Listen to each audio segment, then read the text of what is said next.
근데 이번에 빠지면은 그게 역시 안 좋구나 이러면서 따라서 파는 사람이 있을 거고, 그게 아니라 또 빠지네 이번에 사야지 이런 사람이 있을 건데, 후자 쪽이 승률이 훨씬 높을 것 같아요. 왜냐면은 철저하게 이제 떨어지면 사고, 많이 오른 주식은 좀 비중 조절하고 이렇게 되죠. 그래서 금리가 올라가면은 성장주는 떨어졌고요, 금리가 내려가기 시작하면은 성장주는 다시 올라가기 시작합니다.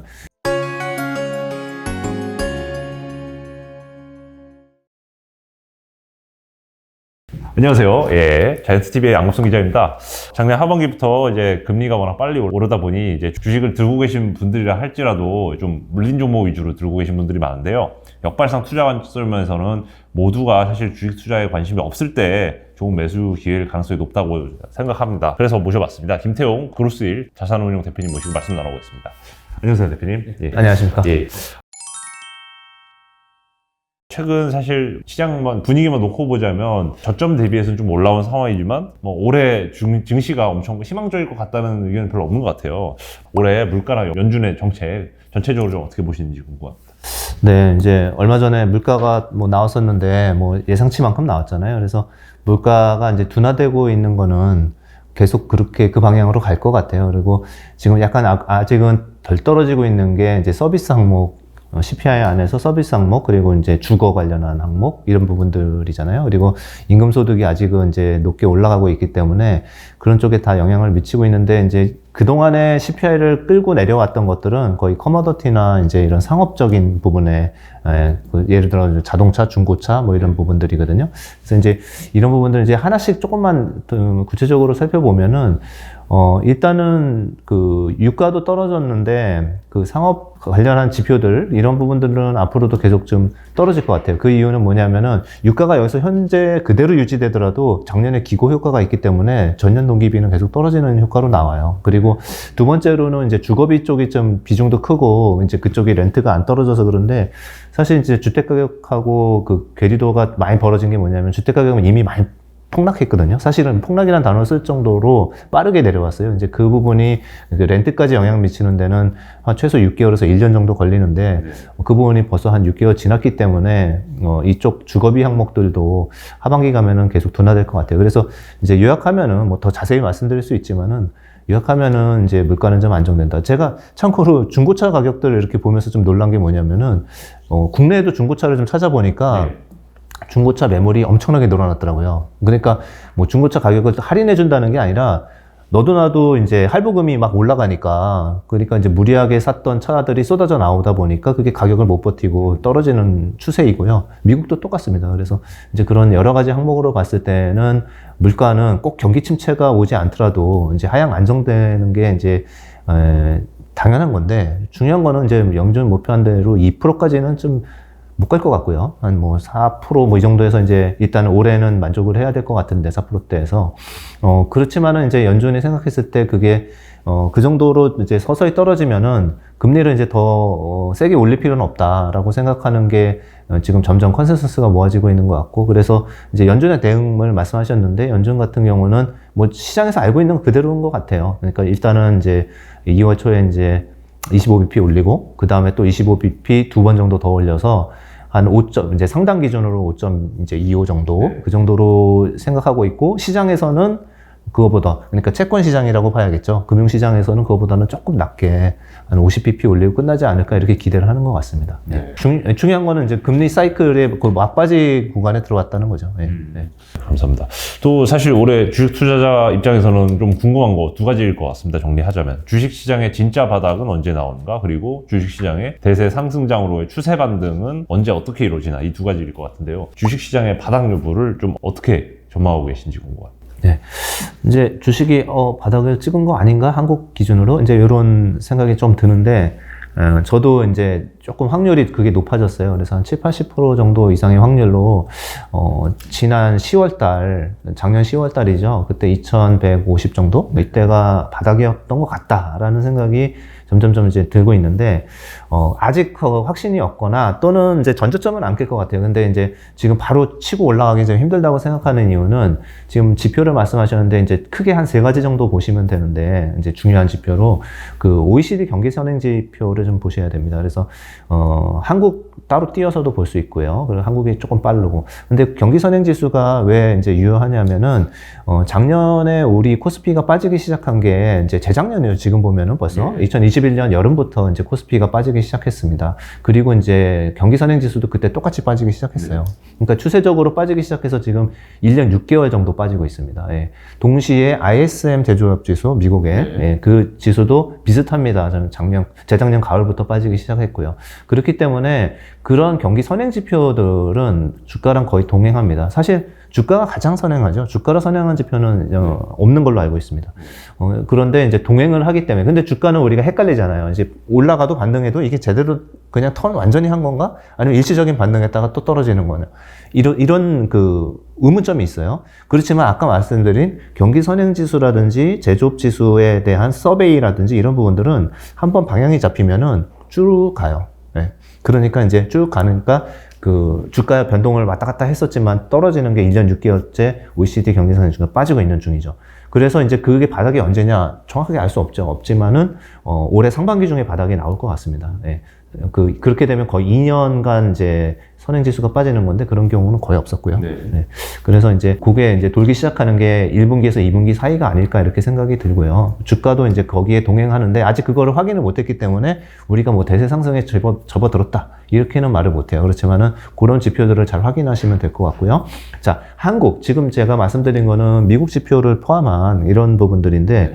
한국 지수는 조금 빠를 수 있어요. 왜냐면은 한국은 한국의 수출하고도 굉장히 밀접도가 높고요. 그 다음에, 또 중요한 게 제가 나중에 차트 붙여드리겠지만은 원달러 환율하고도 되게, 중요한 연관성을 가집니다.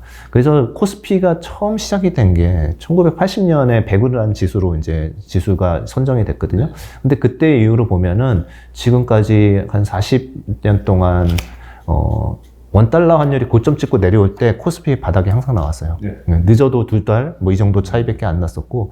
근데 이제 그 달러 환율 보시면은 최근에 고점 찍고 떨어지는 거는 좀 부인할 수 없잖아요. 엔화도 다시 강세로 가고, 유로화도 강세로 가고 이렇기 때문에 달러 고점은 확실히 찍은 것 같고요.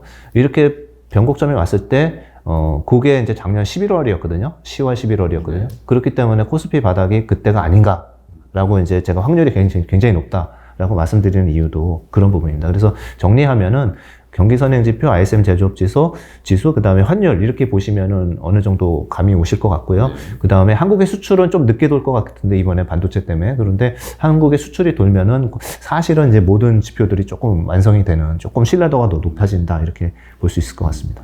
사실 실제로 뭐 한국 증권사뿐만 아니라 외국계 증권사들도 뭐 올해 미국 주식과 한국 주식의 EPS 전망치를 좀 이제 하향 조정이 계속 이루어지고 있는데 투자자 입장에서 이런 미국 주식과 한국 주식 EPS 조정이 특히 이루어지고 있는 이런 시점에서는 어떻게 가져가야 돼요? 그거는 이제 사실 저도 1분기에 그 스트롱 바이콜을 못하는 이유가 그겁니다. 사실 되게 100% 저도 동의하는 부분이고요.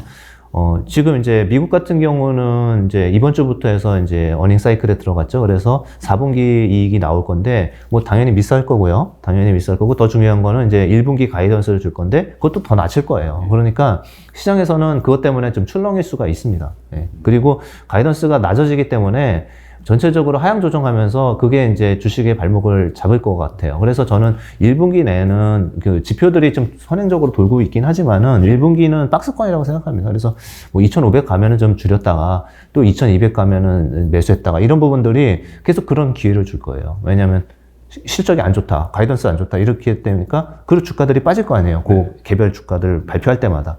그러니까 이제 그것들을 근데 이번에 빠지면은 그게 역시 안 좋구나 이러면서 따라서 파는 사람이 있을 거고 그게 아니라 또 빠지네 이번에 사야지 이런 사람이 있을 건데 후자 쪽이 승률이 훨씬 높을 것 같아요. 왜냐면은 금리 인상 사이클도 막바지에 왔죠. 그 다음에 어닝 하향 조정들은 사실 이미 꽤 되고 있었어요. 그래서 작년 4분기도 됐고요. 이제 그러면은 저는 그래서 1분기는 박스권이라고 얘기하는 게 이제 이 리스크 때문이고 근데 2분기 가면 어떨까? 그때는 오히려 이제 이렇게 생각해야 돼요. 이번에 실적 발표하면서 다 낮출 거거든요. 1분기 실적을. 그러면은 2분기에 가서 1분기 실적이 발표될 때는 이미 많이 낮췄기 때문에 그때는 컨센서스 대비 좋은지 나쁜지를 판단하셔야지 그때도 어닝은 나빠요. 2분기도 당연히 뭐 전년 동기 대비해서 마이너스가 많이 나올 겁니다. 예, 경기가 침체로 가고 있기 때문에. 근데 그거보다는 시장에서 중요시하는 거는 그러면 애널리스트들이 다 하향 조정을 해놨는데 그거보다만 높아도 주가 안 빠진다는 거죠. 네. 그리고 이제 다른 이제 차차 말씀드릴 다른 이유들 때문에 한 2분기 정도 되면은 제가 주가가 이제 바닥은 완전히 확인했고 조금 상승 추세로 가는 것 같다라고 말씀드릴 수 있을 것 같아요. 알겠습니다. 결국 그러면 1분기, 2분기 실적 시전을 통해서 결국 어닝 서프라이즈 여부를 좀 검토를 해봐야지 현 주가에 대한 좀 지지 여부를 확인할 수 있겠네요. 그렇죠. 어닝은 안 좋다. 1분기까지는 고생을 좀 시킬 거다라고 생각하고 있습니다. 알겠습니다. 섣불리 그러면 1분기를 뭐 매수 버튼을 누르면서 이제 바로 포지셔닝을 구축하는 것보다는 그래도 관망을 한동안 하는 게 낫겠네요. 철저하게 이제 그 떨어지면 사고, 예, 많이 오른 주식은 좀 비중 조절하고 이렇게 되죠. 그래서 어닝이 나쁜 기업을 지금은 뭐 테슬라 어닝이 1분기 나빴다 이러면은 거기 가서 끝에 가서 따라 파는 건 아닌 것 같아요. 예, 예. 오히려 그때 어쨌든 폭락할 거 아닙니까? 네. 어닝 나쁘다고 가이던스 나쁘게 주면 그때는 좀 매수를 해야 된다는 거죠. 오히려 폭락하는 주가에. 예, 예. 그럼 테슬라 얘기가 나온 김에 좀 여쭤보고 싶은데 미국 주식 하시는 분들, 특히 한국인 투자자라면 제일 많이 순매수한 종목 중에 하나인데요. 일단 테슬라만 놓고 보자면 테슬라에 대해서는 좀 어떻게 보시는지 궁금합니다. 네. 테슬라는 뭐 이제 많은 분들이 조금 이제 낭패를 보신 게 그 일론 머스크가 자기도 주식을 팔았잖아요. 예. 예. 그 대주주가 파는 기업은 사실은 이제 절대 사시면 안 됩니다. 왜? 제일 많이 알고 있는. 근데 이제 그 트위터 인수 때문에 어쩔 수 없이 판 거라고는 하지만 그래도 저게 더 좋다고 이제 대주주가 판단한 거고 자기의 그 메인 몸체인 테슬라에 올인을 해야 되는데 그게 아니라 딴 데 한눈을 팔고 있으니까 그런 기업이 그 주가가 좋을 리는 없죠. 근데 그래서 이제 그 부분이 안 좋은 거는 뭐 많이 반영이 된 거는 같아요. 그리고 이제 지금 이제 경기가 둔화되기 시작하니까 지금 나오는 현상은 생산량을 늘려놨는데 판매 안 되는 거 아닌가? 그리고 판매 안 되니까 가격을 인하하는 거다. 이제 이런 뉴스까지, 그러니까 펀더멘털한 뉴스까지도 이제 나오고 있는 상황이죠. 그리고 동시에 이제 주가는 뭐 고점에서 한 50, 60% 정도 빠졌으니까 그 부분들이 저는 그렇게 생각해요. 저는 나쁜 거가 진짜 나쁜 거는 거의 다 나왔다는 생각도 좀 들어요. 그러니까 대주주가 뭐 정신없는 그런 행동을 했던 부분 그리고 그 사실 펀더멘탈도 나빠지고 이제 어닝도 이제 판매 대수도 하향 조정되고 뭐 이런 부분들이 그러니까 저주가에 가 있다는 생각을 하는 거죠. 네, 그래서 아직 1분기도 아까 말씀드린 것처럼 실적 발표하면 또 조금 안 좋을 것 같아요. 안 좋은데 그때는 그거 보고 파는 거는 조금 늦은 것 같고 오히려 저는 저점 매수 개인적으로는 할 것 같아요. 왜냐하면은 중요한 건 이제 여기서부터인데요. 차량 가격을 막 낮춘다 그러면 안 팔리니까 저렇게 낮추지도 있어요. 분명히 있는데 둘째는 다른 차량에 비해서 훨씬 유리한 부분은 전기차는 원가가 하락을 해요. 근데 현대 기아차나 포드 GM 같은 그러니까 전통차, 네, 전통 전기차가 아닌 내연기관차들은 원가가 떨어질 게 없어요. 근데 배터리 원가는 사실 이제 4680 배터리가 양산이 시작이 됐거든요. 이제 테슬라에서. 그러면 원통형 한 이 정도 되는 배터리를 이제 건전지, 우리가 집에서 쓰는 건전지보다 좀 크게 만든 건데 이게 원가가 뭐 공장 효율화까지 다 포함하면은 40, 50% 정도 떨어지거든요. 그런 그 혁신이 계속 나오고 있어요. 그래서 근데 이제 전기차에 엔진이 없는 대신 그 배터리가 차지하는 비중이 40% 정도 되잖아요, 원가에. 네. 근데 그게 절반 떨어진다 그러면은 20% 떨어지는 거예요, 차값이. 그러니까 이제 차값을 인하할 수가 있는 거죠. 네. 근데 이제 예를 들어 수요가 안 좋은데 차값을 인하를 못하고 재고만 쌓이는 경쟁 차종과 그 다음에 테슬라는 완전 전기차에서 자기네는 차값 인하한 만큼 원가도 떨어지고 있으니까 인하할 수 있는 부분과 그 경쟁력 차이는 엄청난 거죠. 그러니까 지금은 경기가 안 좋으니까 고가차가 안 팔릴 수 있어요. 그리고 그 영향은 분명히 테슬라도 받을 겁니다. 그렇지만은 판매가를 떨어뜨려도 원가도 같이 많이 떨어지고 있는 그런 혁신적인 기술을 갖고 있기 때문에 마진율은 한 2분기 정도 지나면 또 많이 지켜질 것 같아요. 그래서 이제 그런 차별화들이 있는 거고, 그 다음에 이제 자율주행 모드라는 풀 오토 드라이빙 그 시스템은 사실은 뭐 압도적으로 앞서 있기 때문에 그런 노이즈들이 좀 지나가면은, 그러니까 어차피 테슬라를 뭐 물려 있으신 분이 많아서 좀 뭐 그렇겠죠. 뭐 더 사라고 하면은 뭔 소리야 이렇게 얘기하시겠지만, 혹시 없으신 분들이나 뭐 사실은 테슬라는 대부분 장기 투자하시는 걸로 알고 있거든요. 그런 측면에서는 장기 투자라는 개념에서는 그렇게 나쁜 구간은 아니다. 이제 최악의 터널에 뭐 80% 이상 와 있다라고 생각하고 있습니다. 네. 테슬라 말씀하신 김에 빅테크들 대표적인 예로 애플과 거의 마이크로소프트 또 알파벳 그리고 아마존 뭐 메타까지 좀 포함해서 그 소위 옛날 빵 종목에 대해서는 좀 가볍게 좀 어떻게 보시는지 궁금합니다. 네.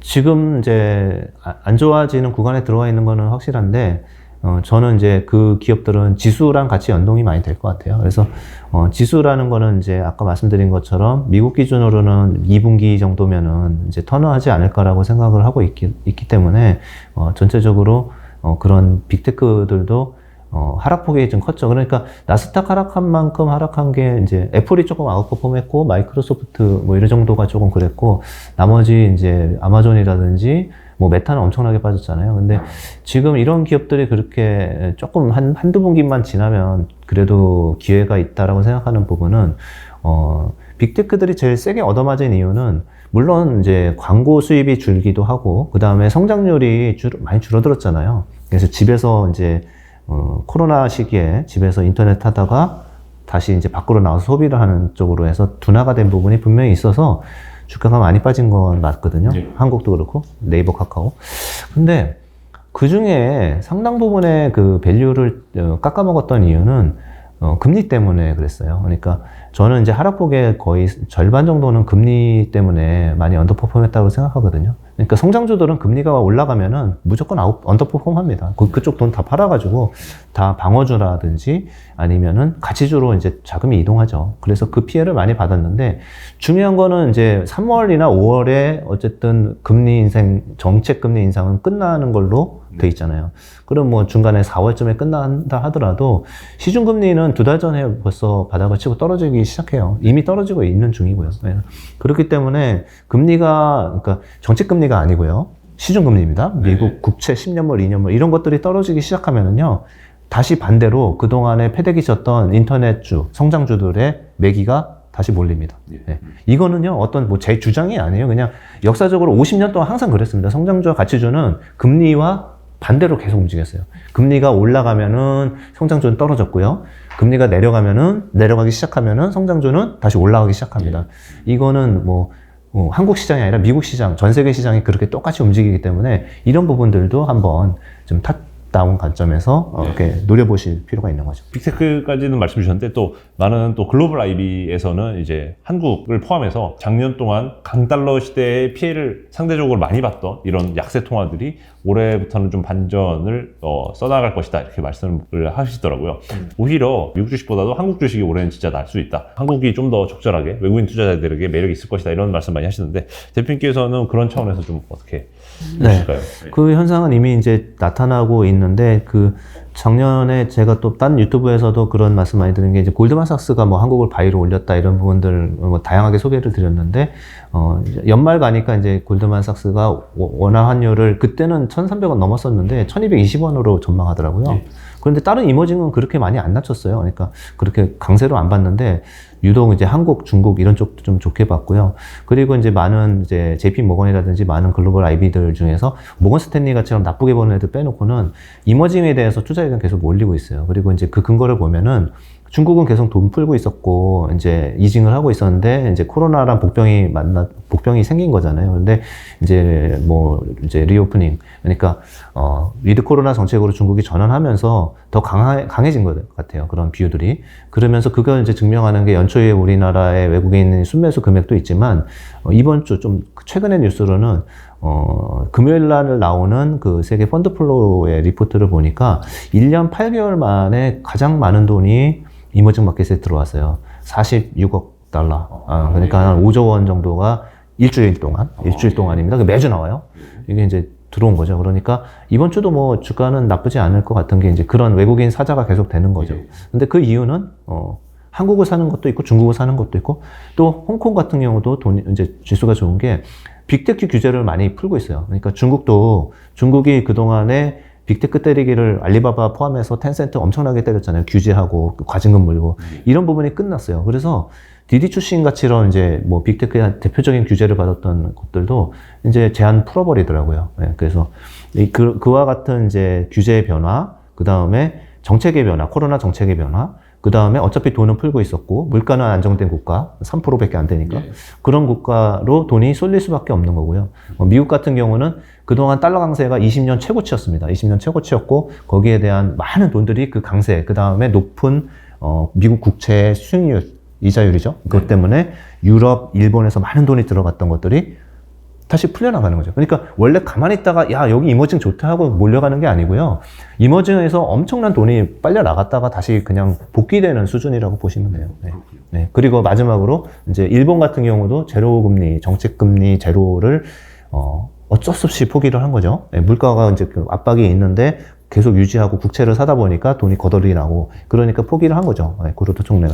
그래서 이제 이런 부분들도 일본의 엔화도 지금 계속 강세로 가고 있는 부분들이 그래요. 그래서 자 보면은 중국하고 위안화 강세가죠, 엔화 강세가죠. 유럽도 생각보다 경기 지표가 서프라이즈가 나오고 있어요. 나쁜데 서프라이즈. 그러다 보니까 달러를 버리고 이제 이쪽으로 가는 이런 추세가 이제 잡혔기 때문에 이머징 마켓은 올해 조금 괜찮을 거다. 이렇게 이제 뭐 저가 보는 게 아니라 전체적으로 저도 그렇게 동의하고 있고 글로벌 IB들도 그렇게 투자 의견을 내고 있다. 이렇게 정리하겠습니다. 예.